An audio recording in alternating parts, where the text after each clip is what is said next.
instead of putting in quizzes and test scores, putting in the actual skills. So instead of just seeing a test score for Unit 1, it looks like can solve 1 and 2 step equations, can solve multi-step equations, so that it's very specific to the skills that the kids can do. And then a 75 on a test for one kid may indicate proficiency in different skills, and a 75 for a different kid.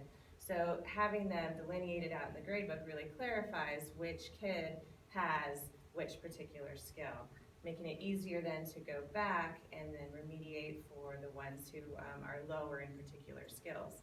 It also gives parents more clarity in what their kids can do. So if you're looking at your kid's grade and they have a C or a D that you're unhappy with, you can very clearly look in the grade book and see, oh, well, my kid is able to solve 2-step equations, but maybe not so much on the multi-step equations.